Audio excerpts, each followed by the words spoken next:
Happy Pride, friends! You can't say that. Why not? Aren't you supposed to hate gay people? I don't think Christians are supposed to hate anybody. I love LGBTQ plus folks. That's why I'm an affirming pastor. What do you mean when you say affirming? Oh, I don't think being LGBTQ plus is sinful in any way. But doesn't the Bible say in Deuteronomy 18:22 that a man laying with a man is an abomination? It also says that those who follow God aren't supposed to eat pork or charge interest on loans, and that rebellious sons should be stoned to death. Okay, I get it.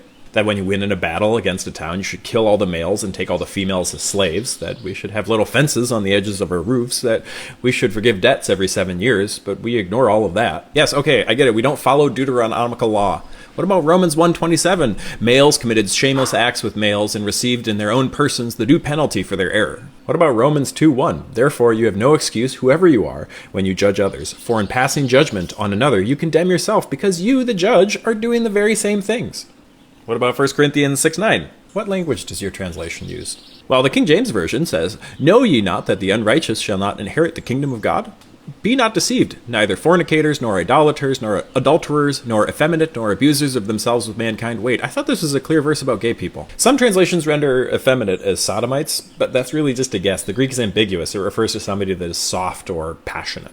The Bible does not seem to say what I was told that it says. Let me ask you a question. Do we follow the rest of St. Paul's sexual ethic? What do you mean? St. Paul said that celibacy is better than being married, and that even married people should practice celibacy. If we don't follow that teaching, why bring up Romans 1:26 or 1 Corinthians 6:9 as authoritative? I guess I've always been taught that the Bible is against LGBTQ plus folks.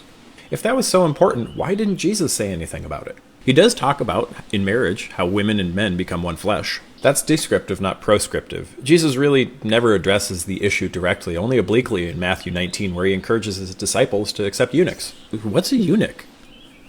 Somebody who is born biologically male but has their testicles removed.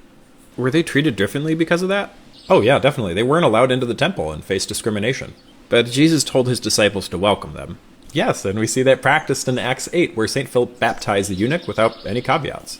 So Jesus in the early church welcomed people who were considered outsiders because of their sexual identity? Yes, that's why I wanted to say